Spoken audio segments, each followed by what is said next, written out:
My name is Praveen Verma. I am the author of book Success is a State of Mind. इस book का base एक quotation और 4 पंचतंत्र की कहानियों पर टिका हुआ है। एक कोटेशन जो ये कहती है कि there are 3 kinds of people. कैसे टाइप के लोग हैं? Number 1, who waits for things to happen. Number 2 type is those who makes things happen. And number 3, those who wonder what's happening. इस कोटेशन की तीनों कैटेगरीज को मैंने 3 पंचतंत्र की कहानियों से जोड़ा। अब मेरे हिसाब से जरूरी है कि मैं पहले आपको थोड़ा पंचतंत्र की स्टोरीज की हिस्ट्री के बारे में बता दूं। हजारों साल पुरानी कहानियां हैं, बहुत ही सिंपल तरीके से लिखी गई हैं, लेकिन बहुत मीनिंगफुल है। काफी गहराई है इनमें, जिंदगी के बारे में बहुत कुछ कहती है। इन स्टोरीज को लिखने वाले का नाम है पंडित विष्णु शर्मा।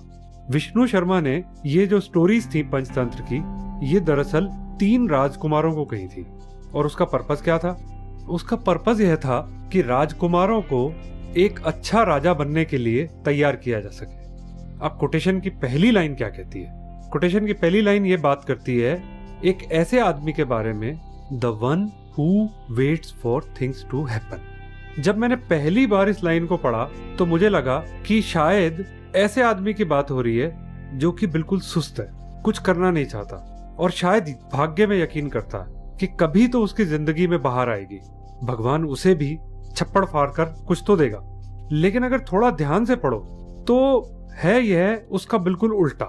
यानी यह किसी लेजी आदमी की या लूजर की बात नहीं हो रही है, बल्कि एक ऐसे आदमी की बात हो रही है जो कि प्रेजेंट मोमेंट में जीता है, जो कि निस्वार्थ भाव से सिर्फ कर्म करता है और फल की या रिजल्ट की परवाह नहीं करता। इसको एक्सप्लेन करने के लिए मैंने एक पंचतंत्र की स्टोरी ली है। आप सबने सुनी होगी, एक कहानी जिसमें एक खरगोश है और एक शेर है, यानी एक खरगोश और शेर की कहानी।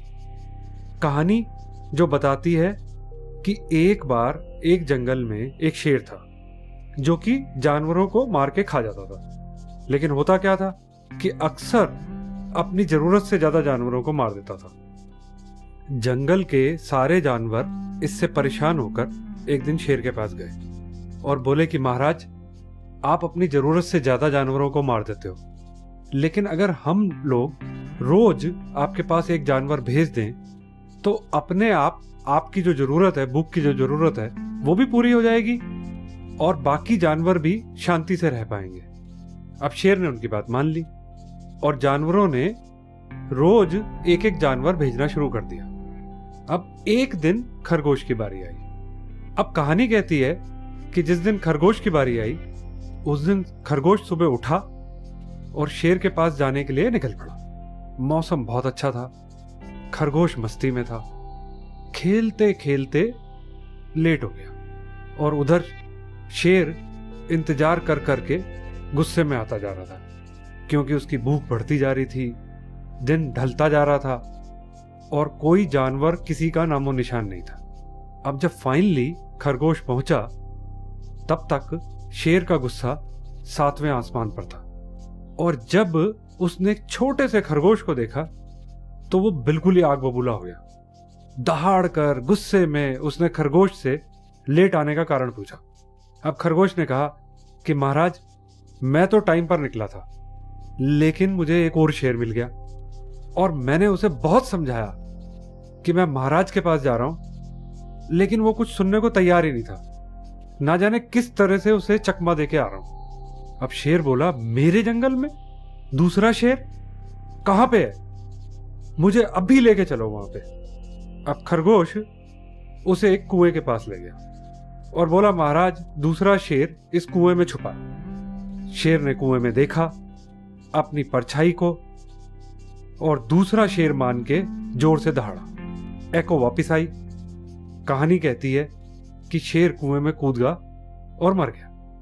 अब क्या लगता है आपको, क्या मीनिंग है इस स्टोरी का? मेरे हिसाब से खरगोश इस कहानी में रिप्रेजेंट करता है एक ऐसे स्टेट ऑफ माइंड को जो कि बिल्कुल शांत है, निडर है, इमोशनली स्ट्रांग है और बिल्कुल प्रेजेंट मोमेंट में जी रहा है। कहानी कहती है कि वो खेलने कूदने में मगन हो गया और उस वजह से लेट हो गया। Boss, he was facing A life threatening situation और खेलने कूदने में मस्त हो गया। यह तभी संभव है जब खरगोश मौत के बारे में सोच ही नहीं रहा था। मस्त था बिल्कुल, उसे अगले पल की कोई चिंता नहीं थी।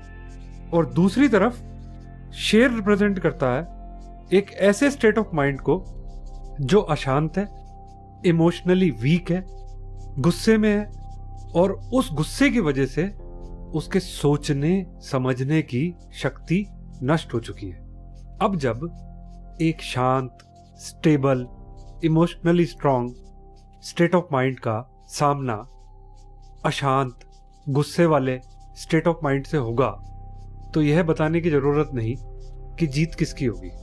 और इस कहानी में भी वही हुआ। ये कहानी देखा जाए तो बहुत मीनिंगफुल है और कोटेशन की पहली लाइन से बिल्कुल मिलती है, यानी the one who wait for things to happen, जो कि इमोशनली स्ट्रांग है, शांत है और प्रेजेंट मोमेंट में जीने वाला जो लोग हैं, इस दुनिया में सफलता की ऊंचाइयों को पाते हैं। और कोटेशन की दूसरी लाइन की तरफ देखें तो एक ऐसे आदमी या स्टेट ऑफ माइंड के बारे में बात करती है which says, the line says, those who makes things happen. ऐसे लोग जो गो गेटर होते हैं, you can also call them optimistic. ऐसे लोग होते हैं जो हमेशा प्रेजेंट मोमेंट में नहीं रहते। इनका स्टेट ऑफ माइंड पास्ट में भी जाता है और फ्यूचर में भी जाता है। पास्ट की मिस्टेक्स को ये लोग एक लर्निंग एक्सपीरियंस की तरह लेते हैं और फ्यूचर का आउटलुक इनका हमेशा पॉजिटिव होता है। आप इनको कोई भी प्रॉब्लम या चैलेंजिंग सिचुएशन दे दो तो इनका स्टेट ऑफ माइंड जो है कुछ इस तरह से वर्क करता है कि ये मान के चलते हैं कि अगर समस्या है तो हल भी होगा। अब डे टू डे या रोजमर्रा की जो समस्याएं एक आदमी की जिंदगी में आती हैं, अगर इनके सामने आए तो ये लोग घबराते नहीं हैं और उस सिचुएशन में इनका स्टेट ऑफ माइंड बिल्कुल स्टेबल रहता है। और इस स्टेट को मैंने जिस पंचतंत्र की कहानी से जोड़ा वो कहानी है एक प्यासे कौवे की। आप सबने सुनी होगी, प्राइमरी स्कूल में पढ़ी होगी बल्कि। कहानी क्या कहती है कि एक प्यासा कौवा था, प्यास से बेहाल था, लेकिन एक जगह पे उसको पानी फाइनली मिल गया, लेकिन ऐसे बर्तन में था जिसमें उसकी चोंच नहीं जा रही थी। और उसने क्या किया, उसने वहां पास पड़े हुए पत्थर के छोटे छोटे टुकड़े उठाए और बर्तन में डाले। पानी ऊपर आ गया और उसने अपनी प्यास बुझा ली।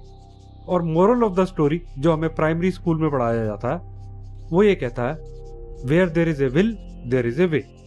आप अपने आसपास एक नजर दौड़ाओ, याद करो ऐसे लोगों को जो दुनियादारी की डेफिनेशन के हिसाब से सफल लोग हैं और ध्यान से देखो कि वो सफल क्यों है। क्या यह सच नहीं है कि उन लोगों में यह एक खूबी आप जरूर पाओगे कि जब वो लाइफ की टफ सिचुएशंस को या मुश्किल हालातों में फेस करते हैं तो टूटते नहीं है, रोते नहीं है, बल्कि हालात का सामना करते हैं और मुश्किल हालात से और स्ट्रांग होकर बाहर निकलते हैं। अब कारण क्या है? कारण एक ही है कि ऐसे लोग मेंटली बहुत स्ट्रांग होते हैं। अब देखा जाए तो कहानी जो पहली वाली है उसमें भी हमने यही कहा कि मेंटली स्ट्रांग आदमी जो होते हैं वो सफल होते हैं और कहानी दूसरी भी यही कह रही है। तो उस हिसाब से कैटेगरी 1 और कैटेगरी 2 में फर्क क्या है? ध्यान से देखोगे तो कैटेगरी 2 कहती है कि इस कैटेगरी के लोग जब छोटी मोटी समस्याओं में फंसे होते हैं तो स्टेबल रहते हैं, लेकिन अगर इनके सामने कोई सिचुएशन ऐसी है जो कि लाइफ थ्रेटनिंग हो तो शायद कैटेगरी 2 का आदमी प्रेजेंट मोमेंट में नहीं रह पाएगा और टूट जाएगा। छोटी मोटी समस्या के सामने बिल्कुल स्टेबल रहता है, ये डिफरेंस है। और जो स्टोरी जोड़ी है वो साफ है कि सिचुएशन एक प्रॉब्लम है जो कि जीवन मरण वाली प्रॉब्लम नहीं है। अब हम कोटेशन की तीसरी लाइन को देखते हैं कि वो क्या कहती है। Third type of people are those who wonder what is happening. ये एक ऐसी किस्म के लोग हैं जिन्हें एक्चुअली पता ही नहीं कि हो क्या रहा है, बिल्कुल बेहोश हैं। इनकी स्टेट ऑफ माइंड कभी प्रेजेंट में नहीं रहती।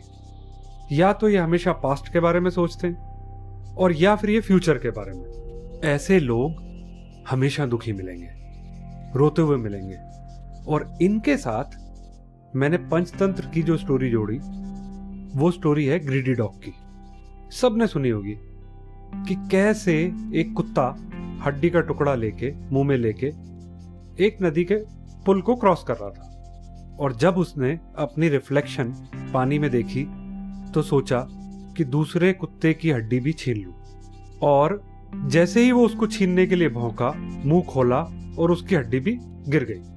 अब देखा जाए तो ग्रीड एक इमोशन है, नेगेटिव इमोशन है। जैसा हमने पहली स्टोरी में देखा कि नेगेटिव इमोशन में बुद्धि भ्रष्ट कर देता है, सोचने समझने की शक्ति खत्म हो जाती है। अब पहली कहानी में अगर सिचुएशन ऐसी थी कि जो कि लाइफ थ्रेटनिंग थी, लेकिन एक शांत और स्टेबल स्टेट ऑफ माइंड की वजह से डिफ्यूज हो गई। दूसरी कहानी में डे टू डे रूटीन की प्रॉब्लम वाली सिचुएशन थी, स्टेबल स्ट्रॉन्ग मेंटल कंडीशन की वजह से ऐसे लोग प्रॉब्लम को अपॉर्चुनिटी में बदल देते हैं, ये देखा हमने।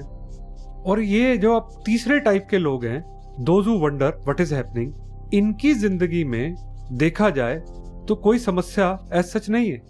अब कुत्ते को जो चाहिए यानी हड्डी, वो उसके मुंह में है।